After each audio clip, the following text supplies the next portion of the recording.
Robinhood, the brokerage platform that you may use or have heard of, turned their app-based service into something a little bit too much like a game, and they're paying for it.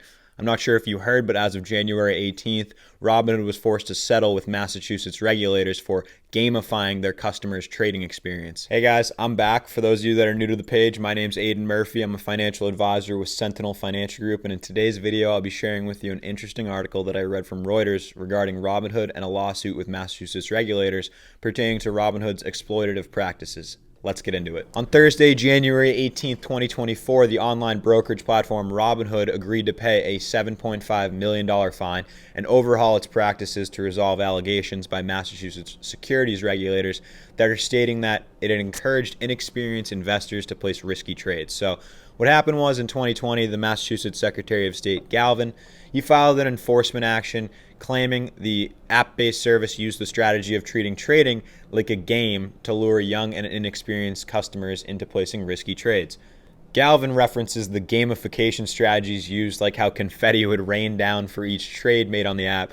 Settlement also addresses other issues that Galvin's office unearthed in 2021 regarding data security breaches and Robinhood's failure to maintain reasonable cybersecurity policies. Well, Robinhood stopped making it rain confetti in 2021 after the case was filed by regulators.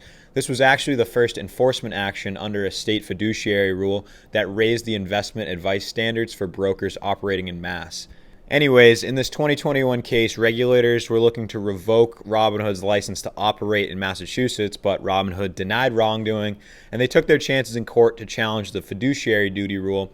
And if you don't know what that is, when I say fiduciary, by definition, it means a person or organization that acts on behalf of a person or persons and is legally bound to act solely in their best interests. So as it relates to this legislation and investment advice, just hang tight and I'll make sure to clarify further in an upcoming video.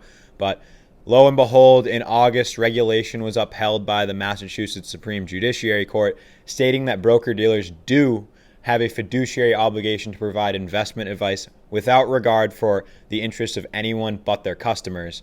That leads us to last Monday, where Robinhood met their deadline to appeal the decision to the U.S. Supreme Court, to which they instead agreed to settle the case at $7.5 million. Yeah, this might not seem like a lot of money for a company that maxed its valuation at $20 billion in 2021, but what I like here is the impact that it's going to have, as Robinhood's first going to have to overhaul its practices to be less alluring to the inexperienced investor. Beyond that, for the sake of the client or consumer in this case, it is refreshing to see that this state fiduciary rule is being enforced in this first enforcement action.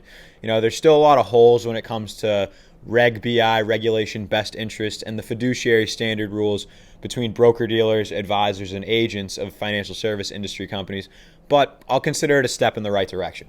You know, this actually all takes me back to a time in college where I escaped to like an off-campus apartment to live with 3 or 4 teammates when COVID struck.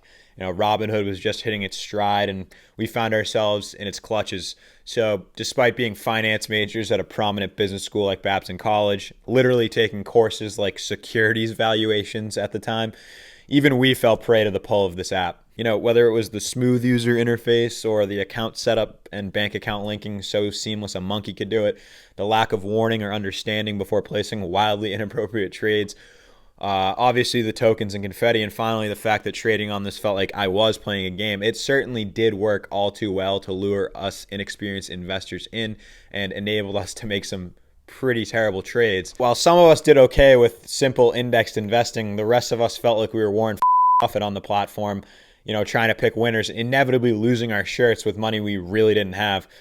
You know, I know my immaturity and unjustified confidence in my abilities at the time are mostly to blame, but I am curious about your thoughts on the situation. Like, did anyone else think they could DIY with something as complex as investing and specifically stock picking with all this? Did any of you find the game of it all to be as fun as I did, win or lose? And what do you think about this enforcement of the state fiduciary rule? You know, as we should all be in agreement that investors should be informed and prepared before doing anything. You know, I want to hear about it in the comments. I'll see you there. Shoot me a DM if you have any questions. But thanks for tuning in, guys. I'll catch you later.